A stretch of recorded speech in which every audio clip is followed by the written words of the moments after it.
Coucou tout le monde, c'est Aude et bienvenue dans cette nouvelle vidéo Silhouette. Petite astuce alors, si vous avez Silhouette, pour avoir les découpes au bon endroit de ce que vous voulez. Utilisez les fichiers de découpe et pour pouvoir mettre le papier imprimé à la bonne taille, au bon endroit, etc. avec des petites astuces print and cut ou pas print and cut quand le format est trop grand. Par exemple ici, nous avons une continuité. Voilà, ça c'est un papier A4, mais vous vous doutez bien que l'arrière plus les deux côtés font plus de 30 cm. On a à peu près 44 cm, à peu près. Et j'ai pu quand même avoir un papier qui se suit parce que je peux l'agrandir. Là, je n'ai pas trop agrandi, j'ai vraiment agrandi, mais vous voyez, de 30, on va dire 30 cm à 44, il y a 14 cm. Donc, c'est encore faisable. Et vous voyez, la qualité, elle est encore là. Donc bien sûr, cela dépend aussi des imprimantes, il faut faire des tests et autres, mais ça m'a permis d'avoir une continuité dans ma décoration pour les papiers extérieurs. Aujourd'hui, nous allons voir comment agrandir les papiers et avoir la découpe qui correspond. Donc modifier les papiers par rapport au fichier de découpe et placer les papiers correctement quand on veut découper le papier imprimé avec la scène bien spécifique, c'est-à-dire ne pas découper à l'aveugle. Je vais donc ouvrir la commode que je vous avais proposée. J'avais fait justement cette technique-là pour imprimer. C'était pas un grand papier. Trois côtés étaient plus grands qu'un papier A4. De ce fait, normalement, je ne pouvais pas le faire avec un seul et même papier. Là, je vais vous montrer comment j'ai fait. Donc, je vais ouvrir le fichier Silhouette. Donc là, vous avez un visuel de ce que comprend le fichier Silhouette. Si vous ne savez pas ce que je propose, ça se présente comme ceci. Ici, je vous mets toujours le titre et la légende des couleurs. D'ailleurs, je vois que j'ai fait une faute. Bon, ben, dans celui que vous avez, couleur, c'est une faute. J'intervertis souvent les lettres. Et donc le blanc, c'est pour le cardstock. Le marron, le cardstock contrasté. Orange, c'est le papier imprimé. Gris, renfort cardstock, dans des chutes par exemple, non visibles sur le projet fini. Bleu, acétate du 4. Je vous mets, dès que je peux, des petites annotations comme ceci, un petit peu partout pour vous expliquer en plus de la vidéo que vous avez. Ici, vous avez aussi des coupes entaillées, le bleu, les lignes de pli, le rouge, la découpe. Et moi, très souvent, je désactive, sauf si ce ne sont pas des mesures entières. Je mets même, depuis quelques temps, parce que ça aussi, ça m'a été demandé, pâte de collage au dos de 3 cm. Donc ici, on sait que c'est 3 cm. Par exemple, je mets, par exemple, pâte de collage de 1,5 cm sur le bas. Je précise assez régulièrement les différentes lignes de pli. Maintenant, on va prendre les côtés de notre commode et le dos de notre commode. Donc, j'ai sélectionné en cliquant sur chacun des éléments tout en maintenant enfoncé la touche majuscule pour les sélectionner tous les trois. Là, on voit qu'ils sont tous sélectionnés. Je fais clic droit, copier. Je vais dans un nouvel onglet. Je vous le rappelle, je vais peut-être me répéter, mais c'est si vous n'avez pas vu toutes les vidéos. Je vous conseille toujours d'aller dans un nouvel onglet pour ne pas faire d'erreur sur le fichier d'origine. Là, nous avons le dos et les côtés de la commode. Je vais les aligner comme ceci. Alors, soit on l'aligne sur le bas, sur le haut ou au centre. Ça n'a pas d'importance. On va faire comme ceci. Je vais me rapprocher au plus près. Donc, je vais sélectionner et je fais avec la touche flèche de mon clavier.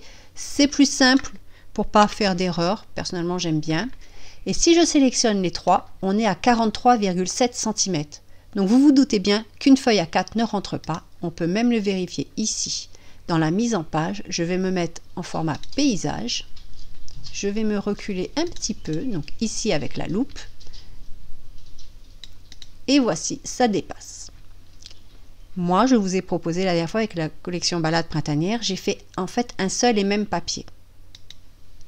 Il y a plusieurs façons de le faire, mais je vais vous montrer ce que je pense être le plus simple. Je vais prendre un papier à fleuri, scénique. Allez, on va prendre un papier scénique. Toujours A4 et je vais prendre un paysage parce que Là, on a une forme paysage.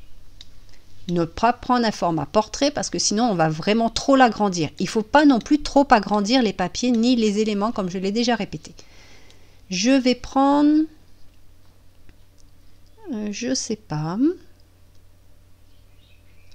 on va prendre celui-ci, je fais un glisser-déposer ou vous faites fichier, ouvrir et vous allez chercher le papier en question. Là il est beaucoup trop grand de toute façon. On avait dit 43. Donc je sélectionne, après on pourra modifier, ce n'est pas gênant. Je ferme bien mon cadenas. Là la hauteur, normalement c'est 21, mais on ne veut pas 21. Et là c'est 43 au lieu de 29,7. Voilà, là je peux maintenant, avec l'angle, l'agrandir. Donc je vais faire un petit peu plus grand que ce que j'ai. Alors le papier il est devant parce que c'est ce que j'ai ajouté en dernier. J'ai besoin qu'il soit derrière pour voir un petit peu ce que je fais. Donc je vais sélectionner mes formes et je vais les mettre au premier plan. Comme ça mon papier il est derrière. Là je ne vois pas à travers. C'est presque la même technique après pour vous montrer en 21 29,7 là où vous voulez découper exactement. Mais ça je vais vous le montrer juste après parce qu'on m'avait demandé pour agrandir. Alors l'imprimante ne pourra pas m'imprimer, vous vous doutez bien, ce papier-là. Mais moi j'ai besoin de 3 découpes. Pas une seule, mais 3 découpes. Et tout ceci, je vais le dupliquer. Clic droit. Donc je le sélectionne en maintenant enfoncer le clic gauche de la souris et je fais glisser. Clic droit, dupliquer. Je le mets en haut. Je vais encore une fois les sélectionner, je vais aller dans ma palette de couleurs et je vais baisser la transparence. Enfin, je vais mettre de la transparence, je vais augmenter la transparence. Ainsi, je vais voir. Alors là, vous avez un double quadrillage parce qu'il y a ma limite de coupe. Je vais l'enlever, peut-être que ce sera plus facile pour vous. Comme ça, il n'y aura que les lignes de découpe. Alors, par exemple, je mets mon papier comme ceci. Je ne vais pas le mettre comme ceci parce que là, il me manque. Et je ne vais pas mettre comme ceci parce que je coupe les têtes ici. Donc on fait un mix. Je laisse un petit peu ici. Je vais peut-être monter un peu pour ne pas couper les pieds. On va dire qu'on va faire comme ceci. Maintenant je veux ces 3 découpes. Je sélectionne l'ensemble. On vérifie bien que toutes nos découpes soient dedans. Il ne faut pas que la découpe soit comme ceci. Je reviens en arrière avec la petite flèche ici en haut. J'ai mes 3 découpes, j'ai mis au plus près, alors on peut même encore faire plus près que ça, mais le but n'est vraiment pas d'avoir au centième de millimètre près, parce que de toute façon, ce sont des angles droits ici, ce sont les côtés et le dos de la boîte. De ce fait, même là, ça va s'aligner, parce qu'on a aligné tout à l'heure ici et ici, donc nos dessins vont s'aligner, les traits par exemple vont s'aligner. Je sélectionne l'ensemble, je vais ici dans la fenêtre modifier, et je fais ici découper. Là je suis dans la version gratuite, donc normalement vous avez accès à cette fonction là. Et regardez, j'ai mes 3 éléments. Alors pour la découpe, je peux faire comme ceci, ça va me le découper tout autour pour faire un print and cut, mais il faudra vérifier. Là, ce sont des découpes simples. C'est un simple rectangle. On peut très bien imprimer et découper après. Par contre, vous voyez, vous ne pouvez pas mettre 2. Donc, on va mettre celui-ci et celui-ci, par exemple. Alors, si vous êtes habitué au format paysage, on va faire paysage. Je clique sur les 2 et je fais objet, rotation dans le sens horaire. Et j'ai mes 2 papiers. Je vais vérifier, mais je ne crois pas que l'on puisse faire un print and cut. Je vais mettre les lignes de découpe. Non, alors je vous montre, je vais agrandir, je ne suis pas sûre. Vous voyez, ça dépasse. Et de ce côté, on est juste. Donc, on ne peut pas faire un print and cut. Ici, les découpes sont un peu grandes. Mais quand le fichier est vraiment petit, une boîte plus petite, parce que celle-ci, elle était quand même grande. Si c'est une boîte plus petite, vous pouvez vraiment jouer avec ceci. Là, comme ce n'est pas possible, vous ne faites pas de print and cut. Comme j'ai dit, c'est simplement un rectangle. Vous centrez bien dans la page, parce que si vous faites comme ceci, c'est hors page ou trop près du bord, ça va vous modifier la taille.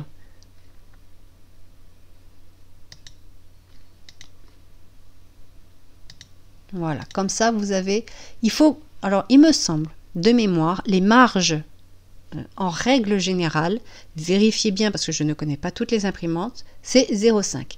Il faut que vous ayez 0,5 ici. Ici. Vous pouvez vous en assurer. Alors, il y a les règles, il y a tout ceci. Là, c'est la ligne de coupe. Je vais l'enlever. Il y a les limites d'impression qui apparaissent. Après, ça peut dépendre de vos imprimantes, mais vous pouvez faire un petit rectangle. Vous voyez, là, j'ai à peu près 0,8. Même un peu plus, parce qu'il y a le bord. Je n'ai pas été au bord. Voilà, à peu près 9 mm. Donc, normalement, ça rentre, ça ne va pas modifier la taille de votre dessin. Donc, et ensuite, vous imprimez, vous envoyez à l'impression comme d'habitude. Vous découpez avec le massicot. Et pareil, vous faites celle-ci aussi. Vous pouvez même rajouter une carte ici pour ne pas perdre. Ainsi, vous avez, une fois découpé, les 3 éléments qui vont se suivre que vous pourrez coller sur le fond de votre boîte et les côtés. Alors ça, c'était pour quand on veut agrandir le papier ou quand on veut faire suivre des découpes, mais qu'une feuille A4 ne suffit pas. Attention, je vais me répéter, ne faites pas pour des très très grands projets. Là, j'ai un petit peu agrandi. Normalement, c'est 29,7, on est à 44. Après, il faut vraiment vérifier. Vous le faites une fois, vous vérifiez bien que la qualité est toujours là. Parce que lui, il me dit que non, mais moi, vous avez vu, je vous l'ai montré, c'était là. La qualité était très bien. Allez, je vais fermer ceci. Je n'enregistre pas, je n'ai pas besoin d'enregistrer. Maintenant, je vais prendre mon couvercle, le papier du couvercle. Je vais faire copier. Papier imprimé. On reste dans les papiers imprimés pour savoir comment on imprime, etc. Je vais prendre, alors là, on peut prendre un paysage, par exemple, vous voyez. Alors, je vais prendre celui-ci. Vous voyez, moi, je fais un glisser-déposer. Je le sélectionne. Alors là, vous voyez pas, voilà. Je le sélectionne. Je vérifie que mon cadenas est bien fermé. En hauteur, c'est du 21 parce que c'est du paysage. Et ça va me mettre 29,7. Ici, je vais me mettre aussi en format paysage pour vous montrer. Je vais me rapprocher pour que vous voyez mieux. On a notre papier imprimé, la découpe pour le couvercle et on veut là-dessus. Alors, en temps normal, vous prenez votre papier et vous le mettez sur votre tapis comme ceci. Donc ça, c'est votre tapis. Alors, ça peut être aussi en portrait, la silhouette portrait. Dans ce cas-là, vous mettez votre papier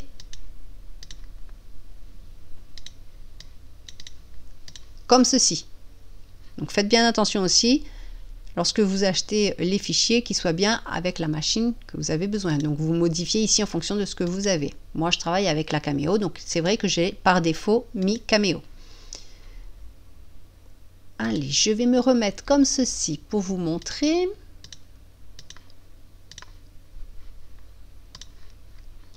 Vous voulez ici le petit déco. Mais quand vous allez placer ceci sur votre tapis, par exemple, là vous ne savez pas, vous tâtonnez, vous dites bon, je vais le mettre tout en bas, si c'était un petit peu au milieu, voilà, vous positionnez comme ça, mais vous ne savez pas vraiment en fait ce que vous allez découper avec précision. Alors quand je dis avec précision, attention, moi ici c'est vrai que c'est un papier 21-29-7, je n'ai pas de marge sur mon imprimante. Si vous avez une marge, vous le réduisez un petit peu. Vous connaissez, si vous faites une impression, vous mesurez ce qui a été imprimé et vous mettez pas 21-29-7, mais vous mettez par exemple 20 par 28-7, si vous enlève un demi-centimètre de tous les côtés. Vous mettez les mesures de votre impression. Ensuite, vous cliquez dessus, vous centrez sur la page. Donc, une fois que c'est bien mis ici, les réglages A4 et paysage, il va la mettre correctement. Je vais me mettre en arrière-plan, donc je recule. Et comme tout à l'heure, je sélectionne le papier, donc la découpe. Je vais dans la palette de peinture et je mets la transparence. Et là, je peux mettre mon papier. Par exemple, je veux découper que le haut. Je veux découper ici, mais juste à la limite du parapluie, par exemple. Du moment que je reste dans mes limites de découpe, c'est très bien. pas comme ceci, c'est hors limite. De toute façon, il va me le dire après que je suis hors limite. Là, vous pouvez choisir ce que vous voulez mettre. Et par exemple, bon, là, il va me couper la tête. C'est pas joli. Là, on peut tout de suite s'en rendre compte. On va faire comme ceci. Est-ce que je garde un peu la fleur? Voilà, on va faire comme ceci. Et là, j'ai de la place. Est-ce qu'il y a une autre petite découpe, par exemple? La boîte. Le fond de la boîte. Copier. Je viens ici, coller. Hop, je vais baisser l'opacité. Donc, je vais mettre la transparence. Et là, voilà, je sélectionne. Je veux garder le parapluie, le petit oiseau. Et ceci sera le fond de ma boîte. J'envoie la découpe. Je peux laisser le papier ici, je n'imprime pas, je n'envoie qu'à la découpe, la machine ne va pas s'occuper du papier, le papier va vous servir à vous pour savoir où découper. Donc vous l'enlevez, vous mettez votre papier imprimé ici sur votre vrai tapis, pas le tapis virtuel ici, et il va faire les découpes comme ceci. Donc mettez bien les bonnes mesures de votre papier. Moi par défaut j'ai mis 21-29-7 parce que j'imprime sans marge. Donc c'est 21-29-7. Comme je vous ai dit, si vous avez un demi-centimètre de part et d'autre, vous enlevez 1 centimètre sur ces mesures-là et vous mettez ici 20 par 28,7. C'est à vous de voir en fonction de votre matériel. Là c'est une piste pour que vous puissiez faire le mieux possible. Et pareil, si par exemple, comme je dis, c'est 28,7. Si par exemple, si c'était 28,7, je clique dessus, je clique ici. Vous voyez, ça me fait d'office le cadre blanc. Alors, prenez bien vos mesures. Hein. Moi, j'ai dit au hasard. Hein. Là, je recule. Et quand on regarde, là où j'étais tout à l'heure, j'ai cette marge blanche. Donc, je ne suis pas placée correctement. Donc, ça peut être intéressant si vous avez des marges, pour savoir où découper et placer vos découpes correctement. Donc au plus près. Alors attention, je vous conseille toujours de laisser un petit millimètre quand même, parce que parfois on ne place pas correctement la feuille, on la met un petit peu en biais, ou elle dépasse un petit peu. Je vais exagérer le mouvement, mais voilà, on est un peu comme ceci, et là on est très juste. Et si on s'était mis pile tout à l'heure, on aurait ce petit bord blanc, par exemple.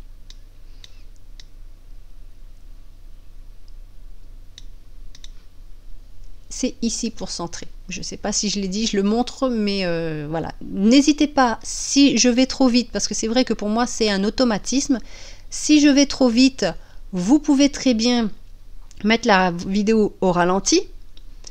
Vous mettez au ralenti, vous regardez plusieurs fois l'étape qui vous intéresse. Donc la première pour agrandir les papiers et puis les découper. Donc ça c'est un travail un peu plus prononcé, il y a un peu plus de travail.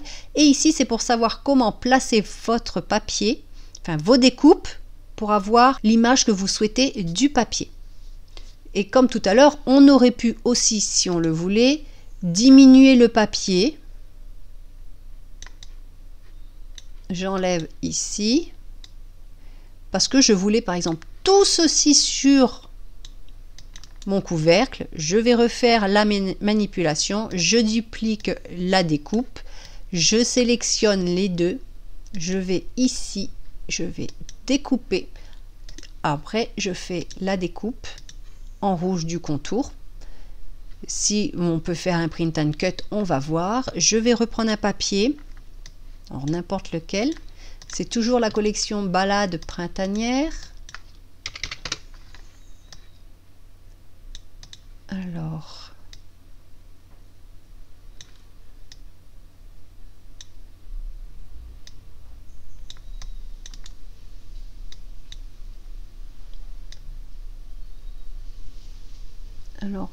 je n'ai même pas besoin de dupliquer, parce que avant je dupliquais parce que je n'avais pas la fonction directe, ça me le faisait pas. Là je vais centrer dans le milieu, je vais découper et j'ai ma découpe ici. On va voir si je peux faire un print and cut. Normalement oui, parce que là ce n'est pas très grand, alors ça peut permettre d'économiser de l'encre, parce que vous voyez je ne vais imprimer que ce dont j'ai besoin. Je me mets en portrait parce que moi je préfère toujours être en portrait. Là c'est trop large, je vérifie. Oh c'est juste. Là ça pourrait faire très bien l'affaire. Je vais me mettre en haut. Oh, pas trop haut. Donc je bouge avec la flèche du clavier. Et j'ai ici, non, ça dépasse, c'est pas bon. C'est vrai que le couvercle était légèrement biseauté, donc je vais faire clic droit, objet, rotation, sens horaire ou l'autre, hein, ça n'a pas d'importance. Pareil pour celui-ci parce que je ne peux pas mettre les deux. Et voilà, là, ça va me faire un print and cut de ce que je veux, comme si je faisais une carte. Par contre, comme je l'ai déjà dit plusieurs fois, ici, une piqûre de rappel ne fait jamais de tort. Comme c'est une découpe du contour exact, je vous invite à faire imprimer les fonds perdus dans la mise en page au repère d'alignement. Imprimer les fonds perdus, là vous pouvez choisir la largeur du fond perdu. Moi je l'ai laissé à 1,27. En fait ça va imprimer les couleurs que vous avez au bord, ça va les élargir tout autour. Et ainsi, même si vous êtes légèrement en biais, parce que ça arrive aussi, il n'y aura pas de contour blanc.